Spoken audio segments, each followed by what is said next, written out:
ఫైనల్గా team India into the finals. అసలు what a match, అసలు క్రేజీ ఉంది.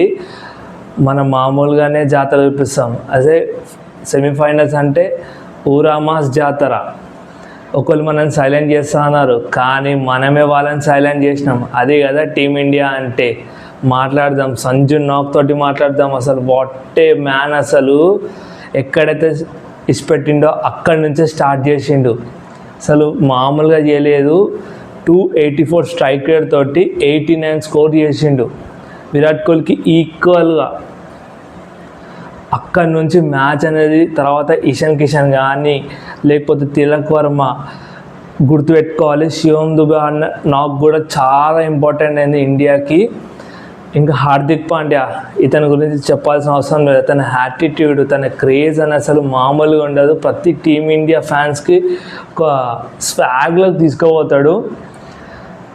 తర్వాత బౌలింగ్ చూస్తుంటే అసలు హర్షదీప్ సింగ్ కానీ జస్ప్రీత్ బుమ్రా ఇంకా అక్షర్ పటేల్ వేసిన స్పెల్స్ అసలు మ్యాచ్ విన్నింగ్ అంట. ఏం క్యాచ్ భయ, అసలు మామూలుగా పట్టలేదు కదా. అక్షర్ పటేల్ పట్టిన 3 క్యాచ్లు one of the best catches అని నేను అంట. ఎందుకు అంటున్నానంటే విల్ జాక్స్ వికెట్ పడ్డప్పుడు ఆ క్యాచ్ పట్టిన భయ లాంగ్ ఆన్లో అసలు మామూలుగా లేదు. ఒకసారి మనకు బ్యాక్ తీసుకుపోయింది, ఎప్పుడైతే సూర్యకుమార్ యాదవ్ ఫైనల్లో క్యాచ్ పట్టిండో అది గుర్తుకొచ్చింది.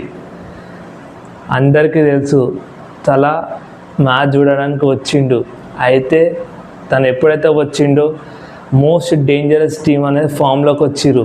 తెలుసు కదా, లాస్ట్లో విన్ అయింది, 7 runs తోటి పోయింది. తలా ఫర్ ఏ రీజన్. ఇంగ్లాండ్ నుంచి ఒక ప్లేయర్ గురించి చెప్పుకోవాలి. యంగ్స్టర్ టోర్నమెంట్లో ఈ ప్రెజర్ సిచ్యువేషన్లో సెంచరీ కొట్టిందంటే తనకి చాలా ఫ్యూచర్ ఉంది. డెఫినెట్గా కొంచెం మిస్ అయింది, కానీ డెఫినెట్గా ఇంగ్లాండ్ కూడా వెరీ స్ట్రాంగ్ టీం ఉంది. కానీ ఎప్పుడైతే స్ట్రాంగ్ టీంని కొడుతున్నాయి కదా ఇండియా ఇంకా స్ట్రాంగ్ ఉంటుంది. మళ్ళీ